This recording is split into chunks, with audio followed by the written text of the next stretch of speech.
Herzlich willkommen zurück beim Witz der Woche. Heute ein bisschen kürzer, aber sehr gut. Zwei Jäger sind unterwegs. Sonntagnachmittag haben sie sich Zeit genommen, gehen auf die Wildschweinjagd. Und es geht eine Zeit her und irgendwann erlegen sie wirklich brutal Riesendrum. Mordswildsau. Und ja, dann wollen sie die zum Auto bringen und ziehen halt die zum Auto. Und es geht zach, es geht wirklich zach und sie schinden sie.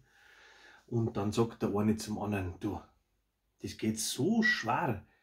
Meinst nicht, dass es gescheiter war, wir müssen die Sau mit die Borsten ziehen, weil wir ziehen nicht die gegen die Borsten, jetzt spreizen sie die. Wenn wir es mit die Borsten ziehen, die haben uns doch viel leichter, oder? Sagt dann, ja, da kannst du schon recht haben.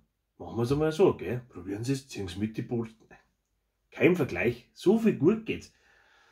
Und ja, dann gehen sie so eine Zeit lang dahin und sagt der Erste wieder, siehst du das, was ich gesagt habe, es geht doch viel leichter jetzt, oder? Was meinst du denn?